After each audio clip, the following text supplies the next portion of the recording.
ಬಹಳಷ್ಟು ಅಪರಿಚಿತ ಅನ್ನೋದು ಆದರೆ ಯಾವುದು ಜಾತಿ ಗಣಿತಿದ್ದು ಈಗಾಗಲೇ ಆಗಿದೆ, ಸಮಿತಿ ಮಾಡಾಗಿದೆ.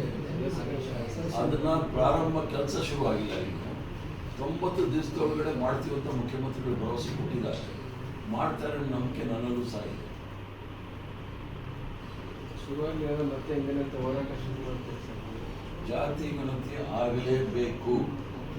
ನಮ್ಮ ಕಾಂಗ್ರೆಸ್ ಪಕ್ಷದ ಪ್ರಣಾಳಿಕೆ ಇದೆ. ಅದಾಗಲಿಲ್ಲ ಅಂದರೆ ನಮ್ಮ ಹೋರಾಟ ನಿರಂತರವಾಗಿ ಇರುತ್ತೆ.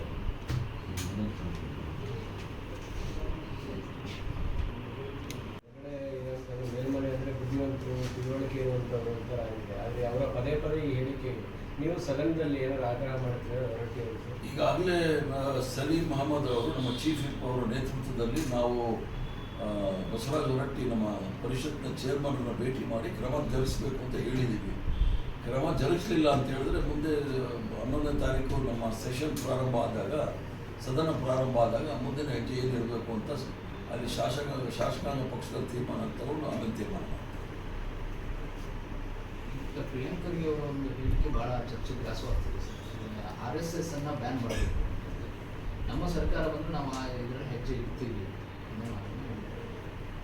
ಪ್ರಿಯಾಂಕಾ ಖರ್ಗೆ ಅವರು ಸಕ್ಷಮರಿದ್ದಾರೆ ಆ ವಿಚಾರದಲ್ಲಿ ಮಾತಾಡೋಕ್ಕೆ. ಅವ್ರ ಹತ್ರ ಉತ್ತರ ಕೇಳೋರು ಭಾಳ ಉತ್ತಮ. ಅದ್ರ ಬಗ್ಗೆ ನಾನು ಟಿಪ್ಪಣಿ ಮಾಡೋದು ಬೇಕಾಗಿಲ್ಲ. ಯಾಕಂದರೆ ನಾನು ವಿದ್ಯಾರ್ಥಿ ದಶೆಯಿಂದ ABVP ಹಿಡಿದು ಎಲ್ಲ ಸಂಘ ಪರಿವಾರದವ್ರು ವಿರೋಧ ಮಾಡ್ಕೊಂಡು ಬಂದಿರೋನು. ಸೊ ಅವರು ಹೇಳಿಕೊಟ್ಟಿರ್ತಕ್ಕಂಥ ಹೇಳಿಕೆ ಅವರಲ್ಲೇ ಕೇಳಿದ್ರೆ ಉತ್ತಮ.